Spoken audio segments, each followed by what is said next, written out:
What happens between a young female boss and a 70-year-old intern after an unpleasant meeting? Because of Jules' internal rejection, he spat on the new president all the way. Ben didn't comment. He knew he shouldn't stick his nose into the company's business. But after dropping Jules off at home, he couldn't help but give her some advice. Ben said, "You've built a big company from nothing. It's all your credit." Jules was a bit shy to hear this, and thanked Ben for the warm chicken soup he bought for her. Ben said, "It's nothing.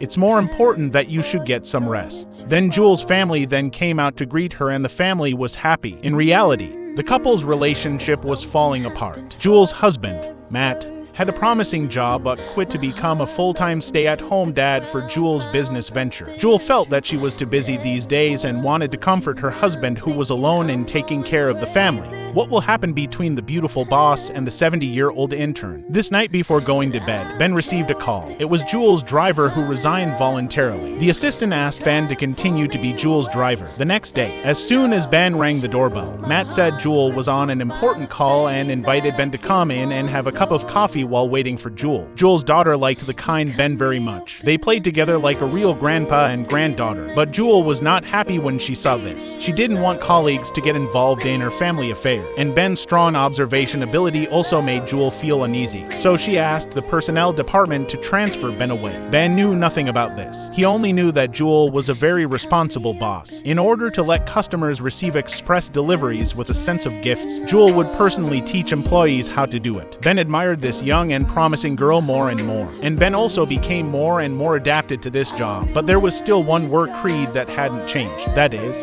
if Jules didn't get off work, Ben wouldn't leave either. What happens between a beautiful female boss and a 70-year-old intern? Jules, who was working overtime, noticed Ben. To thank Ben for waiting for her so late, she took pizza and beer to chat with him. During this chat, Jules finally learned Ben's identity. The former site of the company where he was a vice president is now the office location of the current company. Ben worked here for 40 years. Ben is really familiar with this place. It seems like Ben's second home. Coming back to work again is like returning to his youth. After going around, he became a junior employee here again, and he finally relieved all her psychological burdens. It turns out that conversations without work can be so pleasant. At this time, she found that Ben was registering a social media account. Obviously, as an elderly person, this kind of thing was still a bit difficult for Ben, so Jules helped Ben take a profile picture and fill in the information. Jules suddenly discovered that even though they were 40 years apart, they liked many of the same books and movies. The relationship between the two gradually improved, and it finally made Jules let down her guard. What will happen between the beautiful boss and the 70-year-old intern? Jules and Ben had a pleasant chat, which made both of them let down their guards. Even on the way home, Jules was fast asleep in the car. Jules said, "I've never slept in a car before. Today is really strange." Ben replied with high emotional intelligence, Really? I didn't notice." A role like a father standing beside Jules made Jules feel very at ease. They said goodbye like good friends. But early the next morning, Jules found that the driver of the car had changed. Headquarters?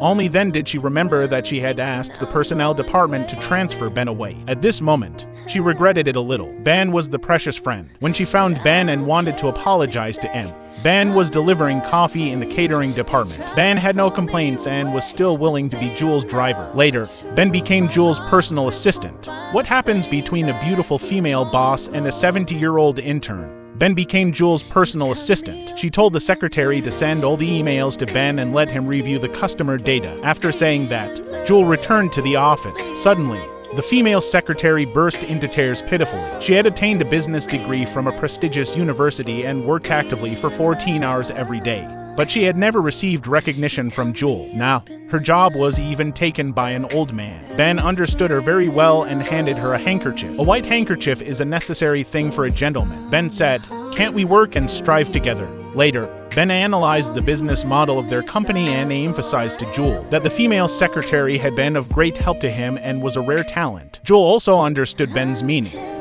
I'll say something to her. That would be very nice. After that, when Ben went to Jules' home again, they were like a family. On the way to send Jules to the company, Jules' mobile phone kept ringing nonstop. She was not only very busy with work, but also had to deal with her mother's matters. Jules really had no energy to chat with her mother and even complained about her mother to her partner Hathaway. When Jules arrived at the company, She noticed that she had sent the complaint message to her mother. If her mother saw this, the consequences would be really serious. So she gathered the employees to help her come up with ideas. Thinking of asking the network technicians to hack into the email website and delete the email before her mother got off work at 6 o'clock. But everyone knew that this was impossible. Just when everyone was confused, Ben thought of the most primitive method, which was that Ben took a few people to her mother's home and delete the email before she came back. Jules expressed disbelief and then said that Ben was really a genius. After discussing, Ben and his friends set off immediately. Jules remotely assisted them in carrying out this special mission. Ben and his colleagues had to carry out a special task during work because Jules mistakenly sent the message complaining about her mother to her mother. They had to rush to her mother's residence and delete that message before her mother got off work. According to habit, the mother would hide the key under the flower pot, but as soon as they opened the door, the alarm went off. Ben hurriedly asked Jules what the password was. If it wasn't deactivated within 3 minutes, it would automatically call the police. Jules said that her mother was very stingy and that alarm must be fake. At this time, several people didn't care whether the alarm was real or fake. In the panic, they found the computers and could only ask Jules which computer to turn on. Jules said she couldn't remember for the moment. At this time, the female secretary said it was the white computer. I had repaired her computer for her. With the help of the female secretary, they finally found that email. But just at this moment, the alarm had already called the police. The colleagues hurriedly wanted to wipe off the fingerprints. At this time, they could only quickly find the email and delete it. When they put the computer back, sirens were already sounding outside. When they put the computer back, sirens could already be heard outside. But at this time, the boy responsible for picking them up was completely immersed in the music. The car door was locked tightly, and the sound insulation of the car door was very good. Open the fucking door! Oh, okay! Fortunately, before the police cars arrived, they got into the car and safely evacuated. Jules took them to a bar to celebrate and they completed this special task together. These young people and Ben also became brothers who shared hardships. Jules talked more and couldn't control herself. Ben noticed that she had drunk too much, so he promptly called off the party. Sure enough, as soon as they went out, Jules vomited because of too much drinking. Ben considerately handed her a handkerchief, and the groggy Jules leaned against Ben's chest. This feeling hadn't been felt for many years. Just like the broad and firm arms of a father, able to tolerate all the mistakes of this little girl.